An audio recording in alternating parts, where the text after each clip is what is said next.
Bom dia, mais uma manhã com Deus, priorizando a palavra de Deus, e nesta manhã do dia 17 de abril, nós vamos meditar de 1 Crônicas, do capítulo 7 ao capítulo 10, e que a paz do Senhor encha o teu coração nesta manhã. Vamos falar dos descendentes de Issacar, isso mesmo, uma das tribos de Israel, né? Ontem nós falamos dos descendentes de Arão, falamos dos músicos, falamos da linhagem sacerdotal, isso mesmo. E agora nós vamos falar que os 4 filhos de Issacar foram Tolá, Puá, Jazubi e Sinrom, né? Então nós vamos ver logo em seguida a lista dos clãs de Issacar, que parece ter origem aqui, né, num alistamento militar. Olha só, os filhos de Tola foram Uzi, Refaías, Jeriel, Jalmai, Ibzão, Samuel. Cada um deles foi chefe de uma clã. No tempo do rei Davi, o total de homens aptos para a guerra listados no registro desses clãs era 22.600. E o filho de Uzi foi Israías, e os filhos de Israías foram Micael, Obadias, Joel e Zias. Os 5 foram chefe de clãs. Todos eles tiveram muitas esposas, muitos filhos para o serviço militar, e entre os seus descendentes era 36.000. Pois bem, o total de homens aptos para a guerra, todos da clãs da tribo de Issacar, era 87.000. Todos eram listados nos registros genealógicos. E aí, descendentes de Benjamim, né? Benjamim aqui quer dizer, né, foi o último filho que Jacó teve, e da sua amada, né, Raquel, ela morreu no parto de Benjamim. E nós podemos ver que Benjamim significa filho da mão direita, né? Raquel, o grande amor de Jacó, teve apenas 2 filhos. Um era José e o outro Benjamim, né? Então, nós vamos ver que Saul vai vir da linhagem de Benjamim. Os 3 filhos de Benjamim eram Belá, Bequer e Gediael. Os 5 filhos, vai falar os 5 filhos de Belá.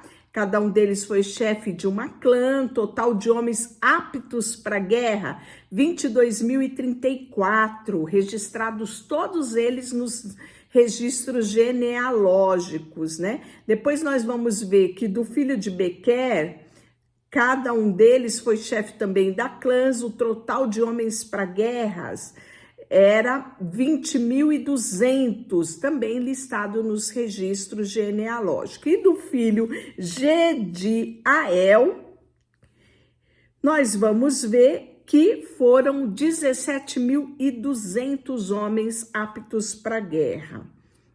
Os descendentes de Naphtali foram Jazeel, Juni, Jezer e Silém. Todos eram descendentes de Bila, a concubina de Jacó. Os descendentes de Manassés, que o Manassés era o primogênito de José, que aí nós vamos ver que o seu pai Jacó suscita, né, sua herança sobre os 2 filhos de José.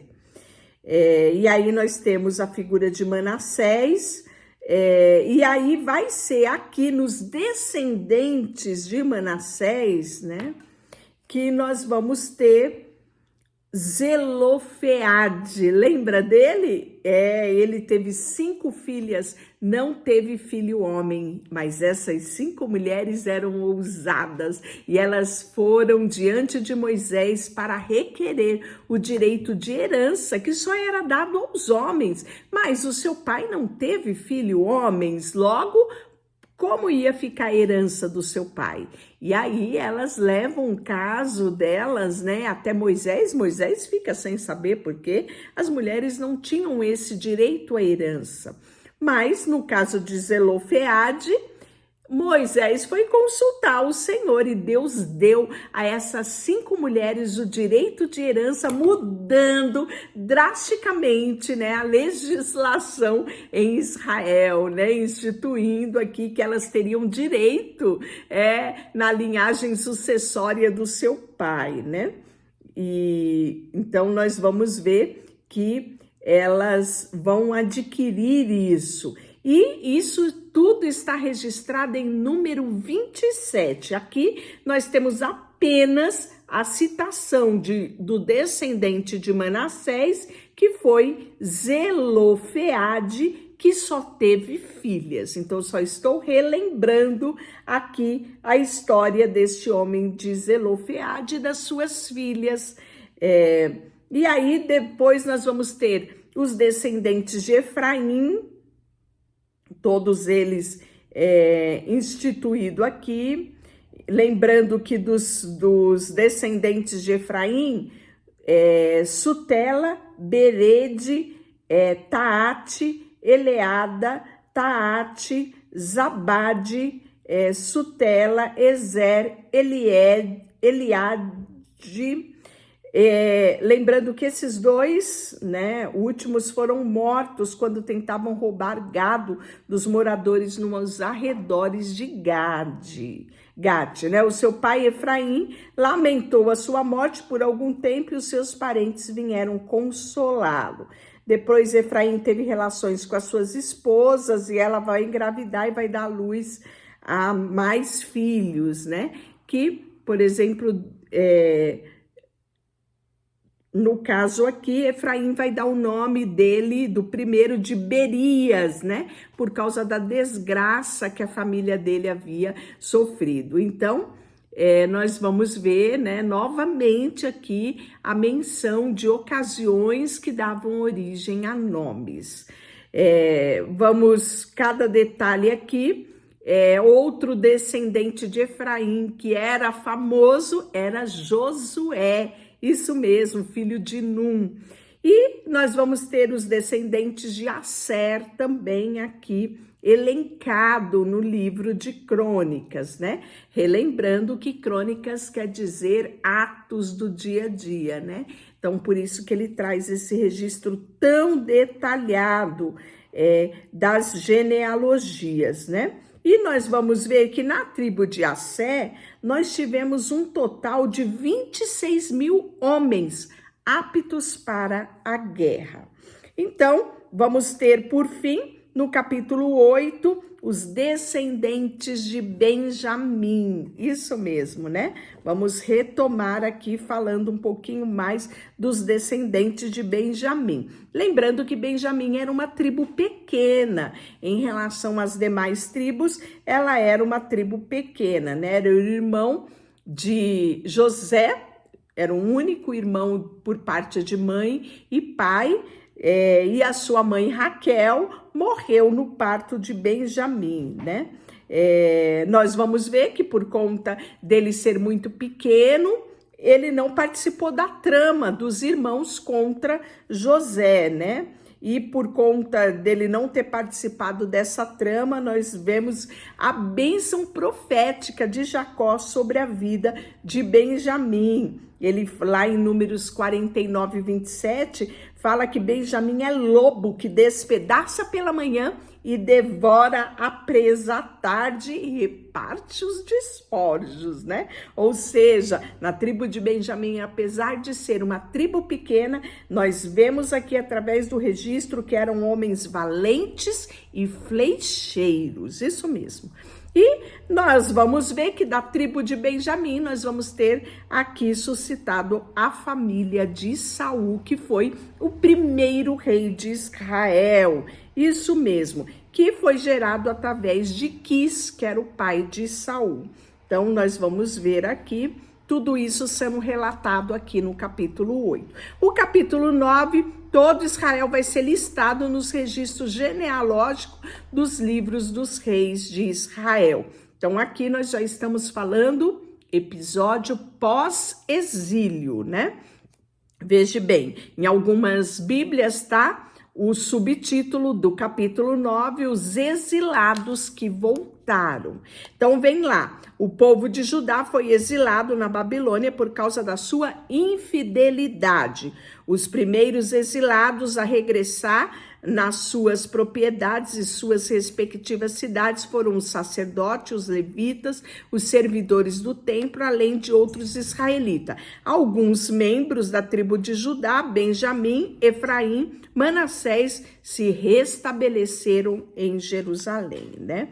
Uma das famílias a voltar foi Utai, que era filho de Amiúde, filho de Onri, filho de Inri e filho de Bani, que era descendente de Perez, filho de Judá.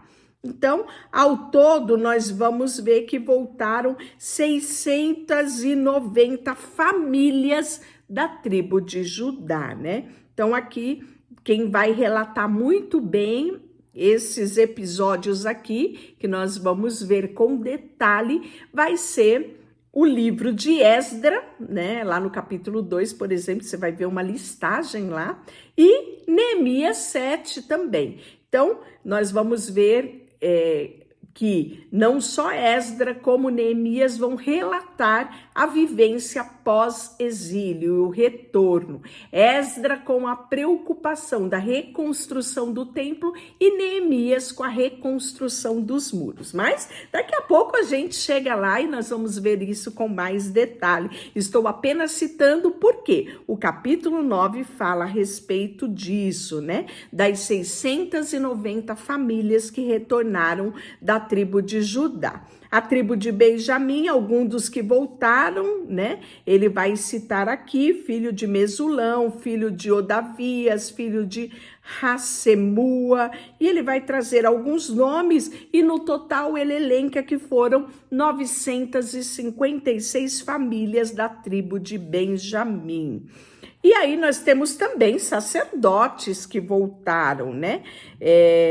Gedaías, por exemplo, foi um, Jaquim, Azarias, filho de Uquias, o filho de Mesulão, filho de Zadok, filho de Meraiote, todos eles aqui estão numerados, né? E trazido nome por nome. E nós vamos ver que no total foram 1.760 soldados, soldados não, sacerdotes, que foram chefes de clãs, né, de homens muito capazes, eram responsáveis eles por servir a casa de Deus. Tivemos também levitas que voltaram, né, enquanto que nós vamos ter 1.760 sacerdotes que voltaram, nós vamos ter levitas, entre eles os guardas das portas, que vão ser contados como 212 guardas da porta. Eles eram considerados levitas, né?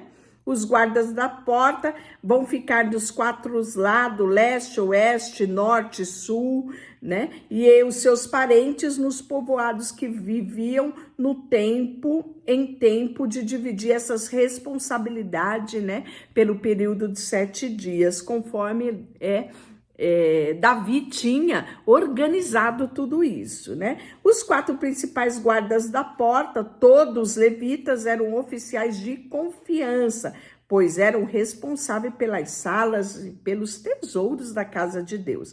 Passavam a noite ao redor da casa de Deus, pois era o seu dever guardá-la, abrir as suas portas todas as manhãs, né?